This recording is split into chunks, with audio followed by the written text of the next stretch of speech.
Hello everyone समस्त को स्वागत। आज आम डिस्कसन करबा विशेष्य पद विषय तो भल भाव में बुझिबो जदि किछि डाउट रहउची तबे कमेंट सेक्शन में जणाइबो। तो एबे आमे बुझिबा कि विशेष्य पद काहाकू कहा जाय, केते प्रकार विशेष्य पद रहिची, आउ आमे केमिति जानि परिबा कि गोटे वाक्य रे एई पदटी को प्रकार विशेष्य पद। तो तार कॉन्सेप्ट को भल भाव में बुझिबो। आ नेक्स्ट सेशन में किछि क्वेश्चन आंसर डिस्कसन करबा जहा फल कि तुमर कॉन्सेप्ट आउ टिके क्लियर हे जिवो, ता सहित तुमे जानि परिबो कि एग्जाम रे को टाइप रो क्वेश्चन आसुची। तो विशेष्य पद कौन तुम समस्त जानिछ, जहाँ कि आम इंग्राजी रे कही था नाउन बोली गोटे डेफिनेशन तुम समस्त जानिथिबो। Noun is a naming word. तो तार अर्थ कौन, जो वाक्य आम कहूचु जो पद व्यवहार करूचु सेथिरे जेकोसी प्रकार गोटे नामवाचक पद को आम विशेष्य पद बोली कही था बा नाउन बोली कही था। Noun is a naming word. तो जेकोसी प्रकार नामवाचक पद होची विशेष्य पद बा नाउन। तो सेटा तुमे प्राइमरी रे बहुत माने आगुरु तुमे जानिछ एगुडाक, किंतु एठी टिके अधिक आमे जानिबा। तो देखि नबा कोन देइछि इथरे। भाषा रे व्यवहृत नाम गुड़िक कौनसी ना कौनसी सजीव अथवा निर्जीवर जाति गुण अवस्था और कार्य इत्यादि को बुझाई थाए। आमे जो भाषा कहूचु, भाषा जो व्यवहार करूचु, जो कथा आमे कहूचु सेथिरे जो ना सब को आमे व्यवहार करूचु, तो से ना गुडा को कोन करथांती ना कौनसी सजीव हो किंबा निर्जीव हो सेमानकर जाति को सेमाने वर्णना करथांती बा जाति विषय किछि कहिथांती, गुण विषय किछि कहिथांती, अवस्था विषय किछि कहिथांती, नहले कार्य विषय किछि कहिथांती। सुतरां वाक्य रे व्यवहृत जो पद कौनसी प्रकार संज्ञा बा संकेत होई थाए बा नाम को बुझाए ताहाको विशेष्य पद कहा जाए। एटा रहला डेफिनेशन। आमे जो वाक्य रे व्यवहार करछु पद गुडा को सब, तो जो पदटा कौनसी संज्ञा को सूचाई थाए, कौनसी संकेत को सूचाई थाए किंबा कौनसी ना को सूचाई थाए ताको आमे विशेष्य पद बोली कहिबा। किंतु आमे आगरु कोन पढिथिलु प्राइमरी रे ना केवल ना को जे बुझाई थाए ताको आमे कहिबा विशेष्य पद। किंतु देखो एठी एड हैला संज्ञा बा संकेत, आको टिके मन रखिबो। तो ब्रीफली जतले आमे डिस्कशन करबा नेक्स्ट हम बुझी परिबो। गोटे एग्जांपल दउची, जदि कहा जाइथिबो कि मनुष्य जाति बहुत सरल किबा मनुष्य माने जाति कहते तो तुम जानि पकेबो। जदि देथिबो तुमको मनुष्य माने अत्यंत सरल प्रकृतिर, तो मनुष्य तळे अंडरलाइन दिया जाइथिबो। तो तुमे कोन करबा, एटा को प्रकार पद विशेष्य विशेषण एगुडा सब पढिथिबो। तुमे लिखिबाटा विशेष्य पद केमिति नाटे जाति कथा बुझौची। मनुष्य गोटे जाति कथा बुझौची, मनुष्य गोटे जाति, पशु गोटे जाति, तो मनुष्य जाति कथा जेहेतु बुझौची एटा होची गोटे विशेष्य पद। आ नाम कथा देखिबा सेमती, हरि भल गीत गाए, हरि तरे अंडरलाइन थिबो, तो हरिटा गोटे ना को व्यक्तिर ना को बुझौची, तो एटा गोटे विशेष्य पद। बुझी हैला। आ कहबा हिमालय, हिमालय बृहत्तम पर्वत, हिमालय होची बृहत्तम पर्वत, एमती गोटे किसी सेंटेंस देथिबो, तो हिमालय तळे अंडरलाइन दियाइथिबो। तुमे जानिछ गोटे पर्वतर ना होची हिमालय, नाम को बुझौची, तो सेटा होची गोटे विशेष्य। बुझी हैला। तो नेक्स्ट देखो, वाक्य रे विशेष्य पद जेकोसी व्यक्ति प्राणी जाति वस्तु गुण अवस्था और क्रियार नाम को निर्दिष्ट करी बुझाई देई थाए। जो वाक्य रे विशेष्य पद व्यवहार होची, आमे आमे जानिलु विशेष्य पद काहाकू कहा जाए। तो जो वाक्य रे से विशेष पद गुडा जो व्यवहार होची सेगुडा कोन करिथांती ना कौनसी व्यक्ति प्राणी जाति वस्तु गुण ए मानकर नाम को से माने निर्दिष्ट करिथांती। सबले मन रखिबो ना को से माने निर्दिष्ट करिथांती। तुमर तो आउ 8 9 भलिया क्वेश्चन आसीबोनी जे केवल डायरेक्ट दे दिथिबो राम हरि सीता एमति दे दिथिबो। तो तुमको सेठी आइडेंटिफाई करियार अछि एटा गोटे प्राणी रो ना को बुझौची किबा जाति रो ना को बुझौची किबा गोटे वस्तु किबा गोटे गुण को सूचौची, ओटा तुमको आइडेंटिफाई करियार अछि। तो से विषय में डिस्कशन करिबा। तो सेही बेसिस रे विशेष पद को 5 भाग रे भाग कराई। तो सेगुडा कोन कोन, नाम बा संज्ञावाचक विशेष्य प्रथम रहिला, सेकंड हैला जातिवाचक विशेष्य, थर्ड वस्तुवाचक विशेष्य, फोर्थ गुण बा अवस्थावाचक विशेष्य, और फिफ्थ होची क्रियावाचक विशेष्य। नामवाचक विशेष्य संज्ञावाचक विशेष्य को अलग करिवो नाही किबा गुणवाचक विशेष्य अवस्थावाचक विशेष्य को अलग करिवो नाही। माइंड रे रखियो कि 5 प्रकार विशेष्य पद रहिछि। तुमरो ऑप्शन रे नामवाचक भी देई थाई पारे किबा संज्ञावाचक भी देई थाई पारे, एमती पड़िबो तुमरो। तो भल भाबरे आको माइंड रे रखियो 5 प्रकार विशेष्य पद रहिछि। तो नेक्स्ट देखिबा एगुडा को टिके ब्रीफली सेही जिंस ही इटी लेखा आइछि देखि नबा। मने रखिबा को हेबो नामवाचक विशेष्य जणे व्यक्ति बा मनुष्य को बुझाइले ताहाको व्यक्तिवाचक विशेष्य कहा जाय। जदि कोनोसी नाडा गोटे व्यक्ति को बुझौची, जेमति कि मु राम कहली सीता कहली हरि कहली, गोटे व्यक्ति को जदि बुझौची कोनोसी ना तेबे ताको आमे कहबा व्यक्तिवाचक विशेष्य।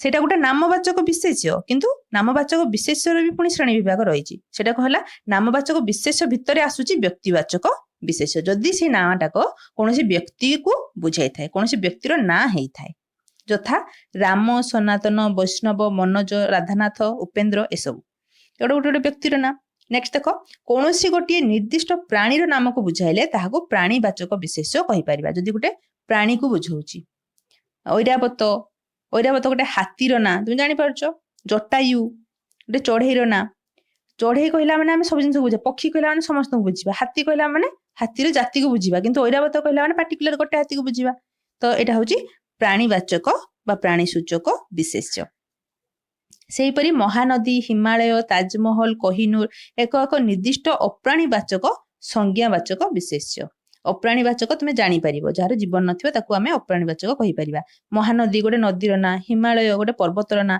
ଏସବୁ ହଉଛି ଅପ୍ରାଣୀବାଚକ ସଂଜ୍ଞାବାଚକ ବିଶେଷ କିନ୍ତୁ ଏଇ ତିନିଟା ସାରା ନାମବାଚକ ବିଶେଷ ଭିତରେ ଆସିଯିବେ ବା ସଂଜ୍ଞାବାଚକ ବିଶେଷ ଭିତରେ ଆସିଯିବେ ବୁଝିହେଲା ତୁମର ଏମିତି ତ ଦେଇନଥିବ ତଥାପି ତୁମେ ଜାଣି ରଖିବା ଜରୁରୀ ତ ଭଲ ଭାବରେ ଟିକେ ଦେଖିନବ ନେକ୍ସଟ ଦେଖିବା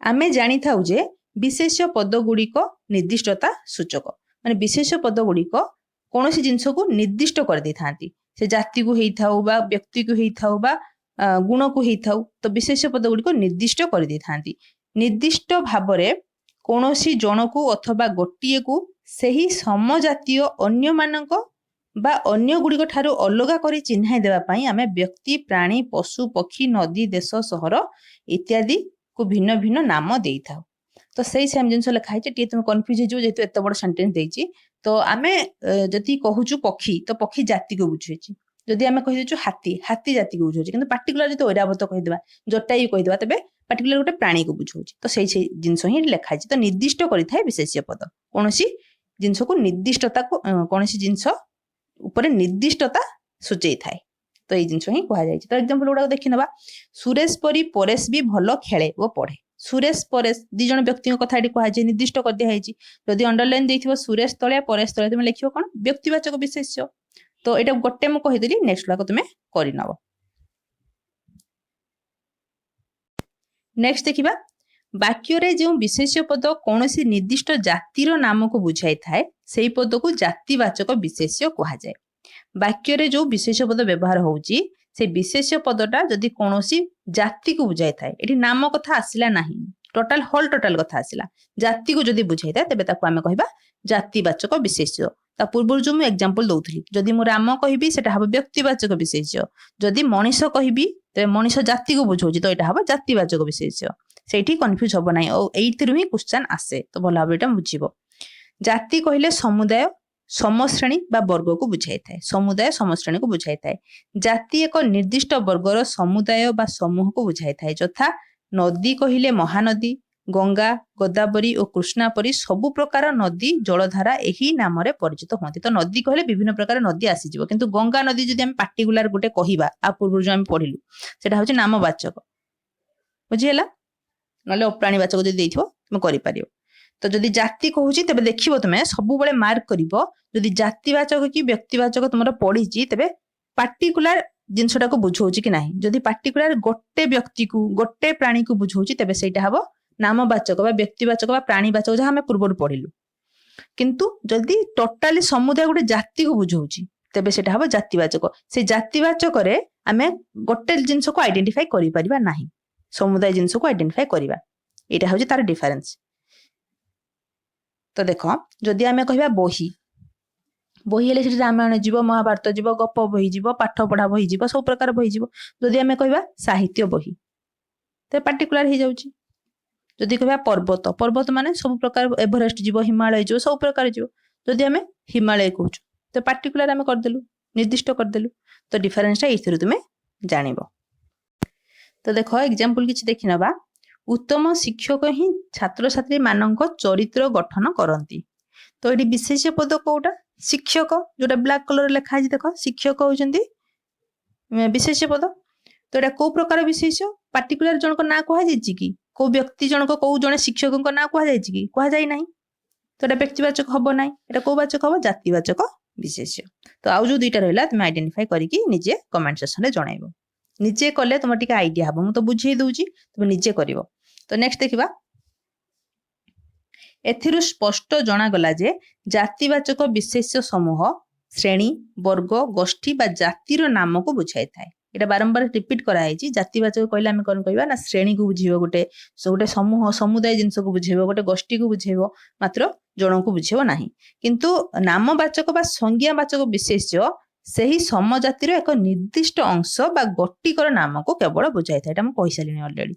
तो देखने आउ टे किसी एग्जांपल जो कहली मु बही बही कहले जातिवाचक आसची कौन गोटे पार्टिकुलर जिनस को कह जाए ना कि संज्ञावाचक बा नामवाचक कहले भागवत बही। कवि सेमती कवि जगन्नाथ दास कहले नामवाचक किंतु कवि कहले जातिवाचक। एटा तुम देखि नब। देख आ गोटे इंपोर्टेंट जिनस आम देखि नबा एथिरु क्वेश्चन आसे। तो जदि गोटे सेंटेंस तुमर रहुची आ से सेंटेंस टा कंपैरिजन सेंटेंस होची बा तुलनात्मक वाक्य सेटा होची विशेष्य पदरे जदि तुलनात्मक वाक्य सेटा होची तेबे कोन हबो ना नामवाचक विशेष्यटा सबुबले जातिवाचक विशेष्य रूपे परिगणित हबो बा नामवाचक विशेष्यटा सबुबले जातिवाचक विशेष्य रूपे काम करिवो। तो एग्जांपल देखो एठी देखो तुलनात्मक वाक्य गुडा को दिया जायची। महानदी ओडिशार गंगा महानदी को गंगा सहित तुलना करायची। सरोजिनी भारतर नाइटेंगेल तो सरोजिनी को नाइटेंगेल सहित तुलना करायची। गांधी को मार्टिन लुथर सहित तुलना करायची। तो ये जो तुलनात्मक वाक्य रही से तुम कौन कर प्रकार वाक्य जब तुम क्वेश्चन आसूची तेज तुम कौन कर प्रथमे नामवाचक विशेष कोटा तुम आइडेंटिफाई कर नामवाचक विशेषटा सब जातिवाचक विशेष रूप काम कर तुम जान डेफिनेशन तुम जापार। तो नामवाचक विशेष बदल में से जातिवाचक बोली तुम भाव गणना कर जहाँफल कि तुम भूल हम ना। तुम भाव कि नामवाचक देती तो नामवाचक ऑप्शन रे ही मारिदेवी किंतु प्रथमे तुम जाना दरकार ये सेंटेंसटा सिंपल सेंटेंस ना ये कंपैरिजन करा जायछि। यदि कंपैरिजन कथा आसुची तेबे नामवाचकटा जातिवाचक को कन्वर्ट हो। बुझिला ना कन्फ्यूज रहिलो किछि तो पढि नबा नले टिके। एठारे गांधी गंगा नाइटेंगेल और बारबाटी एक एक नामवाचक विशेष्य हेले मध्य तुलनात्मक अर्थ प्रकाश दिगरु जातिवाचक विशेष्य रूपे व्यवहृत होइछि। जेहेतु तुलनात्मक वाक्य एटा सेतिपई गंगा गांधी नाइटेंगेल बारबाटी एगुडाक नामवाचक विशेष हेले मध्य जातिवाचक विशेष रूपे व्यवहृत होइछन्ति। बुझिला। सुतरां व्यक्तिवाचक बा संज्ञावाचक विशेष्यटी निर्दिष्ट संज्ञा को न बुझाई समूहर तुलनात्मक प्रतीक रूपे व्यवहृत हेले सही पदटी जातिवाचक विशेष्य होई जाय। एटा किछि तमर बुझिवा दरकार नै सेही जिंस ही लिखा है। तो नेक्स्ट देखिबा। तो 3 नंबर विशेष्य पद जो आम रही वस्तुवाचक विशेष्य पद ता विषय डिस्कसन करनबा। प्रथमटा तुम कौन रहा नामवाचक बा संज्ञावाचक द्वितीयटा हूँ जातिवाचक तृतीय हूँ वस्तुवाचक। तो वस्तुवाचक विशेष बोली आम केमती जानिबा ना गोटे पद जदि कौन वस्तुर ना को बुझाऊ थाए वाक्य व्यवहृत कौन पद जदि वस्तुर ना को बुझाऊ थाए तेबे ताकू आमे कहिबा वस्तुवाचक विशेष। सेम जिनस लिखाई वाक्य जो विशेष पद कौन निर्दिष्ट वस्तुर नाम को बुझाए ताहाको वस्तुवाचक विशेष्य कहा जाए। एग्जांपल देले तुम जानि परिबो जेमति माटी पानी पत्थर एगुडा सब। तो एग्जांपल देख ता आखिरु लुह नुहे रक्त झरुची तो लुह आ रक्त गोटे गोटे विशेष पद को प्रकार विशेष ना वस्तुवाचक विशेष एगुडा गोटे गोटे वस्तुर ना को बुझाउची। माटी पत्थर सुना लुहा एगुडा गोटे गोटे वस्तुर ना को बुझाउची सेतिपई ए सब जिंस होची वस्तुवाचक विशेष। एटा बहुत सिंपल तुम देखु देखु जानि परिबो। तो वस्तु बोली तुम पुणी केमती जानिबो वस्तु बा पदार्थ केमती तुम डिफरेंस करि परिबो ना वस्तु आमे ताकू कहिबा जेतेबेले गोटे जिंस को आमे पूरा पूरी छोट भाग रे भाग करसला परे भी से छोट खंडटी को बड़ खंडर ना जहा छोट खंडर ना मध्य सेया रहिबो से सेम ना रे परिगणित जदि होउची बा चिन्हित जदि होउची तेबे ताकू आमे कहिबा वस्तु। बुझिला। माटी जदि गोटे ट्रक रे माटी आसुची ताकू आमे माटी कहिबा गोटे हाथ रे तुम मुठाए माटी नौचो ताकू मध्य माटी कहिबा। जदि आमे देखुछु कोन रक्त जदि बहुत रक्त बाहर भी रक्त कहबा ठोपे जदि रक्त भी बाहर ताकू भी मध्य रक्त कहबा तान तो ना बदलुनी। तो जदि ना बदलु नाही छोट अंशटीर मध्य तेबे ताकू आमे वस्तु बोली कहिबा। सेम जिंसटी लिखा हैछि। तो देख ये किसी जिन रही क्वेश्चन आसे पिला कन्फ्यूज हो जाती। तो वस्तुवाचक विशेष और जातिवाचक विशेष भितर डिफरेन्स देख। वस्तुवाचक विशेष हूँ काठ लुहा रूपा पत्थर माटी एगुड़ा गोटे गोटे वस्तुर ना तो ସେଥିପାଇଁ ୟାକୁ କୁହାଯାଉଛି ବସ୍ତୁବାଚକ ବିଶେଷ୍ୟ। ତ ଜାତିବାଚକ ବିଶେଷ୍ୟ କେମିତି ନା ଚୌକି କବାଟ, ଏଇଠି ପିଲା କନଫ୍ୟୁଜ ହେଇଯାନ୍ତି। ଚୌକିରେ ପିଲା ଜାଣିପାରିବେନି କି ଏଟା ଜାତିବାଚକ ବିଶେଷ୍ୟ ବୋଲି, କିନ୍ତୁ ତୁମକୁ ପାର୍ଟିକୁଲାର ଗୋଟେ ଚୌକିର ନାଁ କୁହାଯାଇନି। ଆରାମ ଚୌକି ବା ଲୁହା ଚୌକି ବା କାଠ ଚୌକି କୁହାଯାଇ ନାହିଁ, କେବଳ ଚୌକି କୁହାଯାଇଛି। ଯଦି ଚୌକି କୁହାଯାଇଛି ତେବେ ସେଟା ହବ ଜାତିବାଚକ ବିଶେଷ୍ୟ, ଯଦି ଲୁହା ଚୌକି କୁହାଯାଇଛି ତେବେ ସେଟା ହବ ବସ୍ତୁବାଚକ ବିଶେଷ୍ୟ। ବୁଝିଲା? ତୁମେ ସିମ୍ପଲି ଏତିକି ଜିନିଷ ମନେ ରଖିବ। ଗୋଟେ ଜିନିଷ କହିଦଉଛି, ତୁମର କେବେ କ୍ୱେଶ୍ଚନ ଭୁଲ ହବନି। ତୁମେ ସବୁବେଳେ ମନେ ରଖିବ କି ଯଦି ଗୋଟେ ବସ୍ତୁର ନାଁକୁ ବୁଝଉଥିବ ସେଇଟା ହଉଛି ବସ୍ତୁବାଚକ ବିଶେଷ୍ୟ। ଲୁହା ଚୌକି, ଲୁହାଟା ଆଗରେ ଅଛି ନା, ତ ସେଟା ବସ୍ତୁବାଚକ ହବ। ଜାତିବାଚକ କେମିତି ହବ? ବସ୍ତୁର ନାଁକୁ ତ ବୁଝେଇ ଦଉଛି ନା, ତ ଜାତିବାଚକ ଚାନ୍ସ ହିଁ ନାହିଁ। ତ ଆଉ ଗୋଟେ ଦେଖ କାଠ ଚୌକି, କାଠଟା ଗୋଟେ ବସ୍ତୁ, ତ ବସ୍ତୁବାଚକ ବିଶେଷ୍ୟ ତୁମେ ଜାଣିପାରିଲ। ତ ବସ୍ତୁବାଚକ ବିଶେଷ୍ୟରେ କୌଣସି ଭୁଲ ହବ ନାହିଁ। ତେବେ ଆସିବା ଜାତିବାଚକ ବିଶେଷ୍ୟକୁ। ଜାତିବାଚକ ବିଶେଷ୍ୟ ମୁଁ ବାରମ୍ବାର କହିଲି, ଯଦି ଗୋଟେ ସମୂହକୁ ବୁଝଉଛି ତୁମେ ପ୍ରଥମେ ଦେଖିବ ଯଦି ଚୌକି କୁହାଗଲା ତେବେ ଚୌକିର ଆଉ କିଛି ପାର୍ଟ ରହିଛି କି, ମାନେ ତାକୁ ଆଉ ଭାଗ କରି ହବ କି, ତାକୁ ଅଲଗା ପ୍ରକାର ଆଇଡେଣ୍ଟିଫାଇ କରି ହବ କି? କାଠ ଚୌକି, ଆରାମ ଚୌକି, ଲୁହା ଚୌକି, ଡାଇନିଂ ଚେୟାର, ଏମିତି ଆମେ ଯୋଉ କହୁଛୁ, ତ ବିଭିନ୍ନ ପ୍ରକାର ଚୌକି ରହିଛି କି ତୁମେ ପ୍ରଥମେ ଆଇଡେଣ୍ଟିଫାଇ କରିବ। ଯଦି ତାକୁ ତୁମେ ଆଉ ଭାଗ କରିପାରୁନାହଁ, ଅଲଗା ପ୍ରକାର ତାକୁ ତୁମେ ଆଇଡେଣ୍ଟିଫାଇ କରିପାରୁନାହଁ, ଗୋଟେ ଯଦି ସମୂହକୁ ସେଟା ବୁଝଉ ନାହିଁ, ତେବେ ସେଟା ହବ ବସ୍ତୁବାଚକ ବା ନାମବାଚକ ବା ଅନ୍ୟ ଯାହା ବି ଦେଇଥିବ ତମର, କିନ୍ତୁ ଜାତିବାଚକ ହବ ନାହିଁ। ବୁଝିପାରିଲ? କବାଟ, କବାଟ ସେମିତି ଗୋଟେ ଜାତିବାଚକ। କେହି ବି ଭାବୁନଥିବ କି କବାଟଟା ଗୋଟେ ଜାତିବାଚକ ହବ ବୋଲି, କିନ୍ତୁ ଦେଖ ଏଇଟା ଏମିତି ହିଁ କ୍ୱେଶ୍ଚନ ଆସୁଛି। ତ କବାଟକୁ ତୁମେ ପ୍ରଥମେ ଦେଖିବ ଯେ ଅଲଗା କିଛି ପ୍ରକାର କବାଟ ଅଛି କି, କବାଟର ଆଉ କିଛି ନାଁ ଅଛି କି, ପ୍ରଥମେ ତାକୁ ତୁମେ ଭାବିବ। କଂସା କବାଟ, କାଠ କବାଟ, ପିତ୍ତଳ କବାଟ, ଏଗୁଡା ଅଛି ସବୁ। ତ କବାଟଟା ଗୋଟେ ଜାତିବାଚକ ବିଶେଷ୍ୟ ହବ। ତ ଏଇଟା ଟିକେ ତୁମେ ମନ ଭିତରେ ଭାବିକି ତାପରେ ଅପସନରେ ଠିକ ମାରିବ। ତାପରେ ନେକ୍ସଟ ଦେଖିବା ଗୁଣବାଚକ ବା ଅବସ୍ଥାବାଚକ ବିଶେଷ୍ୟ। ଆଉ ଥରେ କହି ରଖିବି, ପ୍ରଥମରୁ ତୁମର ଟିକେ ରିକଲ ହେଇଯିବ। ପ୍ରଥମଟା କଣ ରହିଲା ତମର ନାମବାଚକ ବା ସଂଜ୍ଞାବାଚକ, ଦ୍ୱିତୀୟଟା ରହିଲା ଜାତିବାଚକ, ତୃତୀୟ ରହିଲା ବସ୍ତୁବାଚକ ଏବଂ ଚତୁର୍ଥ ରହିଲା ଗୁଣବାଚକ ବା ଅବସ୍ଥାବାଚକ, ଯୋଉଟା କି ଆମେ ଏବେ ପଢିବା। ବାକ୍ୟରେ ଯେଉଁ ବିଶେଷ୍ୟ ପଦ କୌଣସି ନିର୍ଦ୍ଦିଷ୍ଟ ଗୁଣ ବା ଅବସ୍ଥାର ନାମକୁ ବୁଝାଏ ତାହାକୁ ଗୁଣବାଚକ ବା ଅବସ୍ଥାବାଚକ ବିଶେଷ୍ୟ କୁହାଯାଏ। ଯୋଉ ବିଶେଷ୍ୟ ପଦଟା କୌଣସି ଗୁଣକୁ ବୁଝେଇବ ଅବା ଅବସ୍ଥାକୁ ବୁଝେଇବ, ଅବସ୍ଥାର ନାଁକୁ ବୁଝେଇବ, ଗୁଣର ନାଁକୁ ବୁଝେଇବ କିମ୍ବା ଅବସ୍ଥାର ନାଁକୁ ବୁଝେଇବ, ତେବେ ତାକୁ ଆମେ କହିବା ଗୁଣବାଚକ ବା ଅବସ୍ଥାବାଚକ ବିଶେଷ୍ୟ। ଏକ୍ସାମ୍ପଲ ଦେଲେ ତୁମେ ଜାଣିପାରିବ। ଏକ୍ସାମ୍ପଲ ଦେଖ, କପଟ ନିରୀହତା ଓ ମୟୂର ସୌନ୍ଦର୍ଯ୍ୟର ପ୍ରତୀକ। ତ ନିରୀହତା ଆଉ ସୌନ୍ଦର୍ଯ୍ୟ ହଉଛି ଗୁଣର ନାଁ। ଚାଞ୍ଚଲ୍ୟ ସୃଷ୍ଟି ଅପେକ୍ଷା ସତ୍ୟ ପ୍ରକାଶ କରିବା ସମ୍ବାଦପତ୍ରର ଧର୍ମ। ତ ସତ୍ୟ, ଚାଞ୍ଚଲ୍ୟ ଏଗୁଡା ମଧ୍ୟ ଗୋଟେ ଗୁଣର ନାଁ। ଅବସ୍ଥା ଆମେ କେମିତି ଜାଣିବା? ଶୈଶବ, ଯୌବନ, ବାର୍ଦ୍ଧକ୍ୟ, ସୁଖ, ଦୁଃଖ ଏଗୁଡା ଗୋଟେ ଗୋଟେ ଅବସ୍ଥା।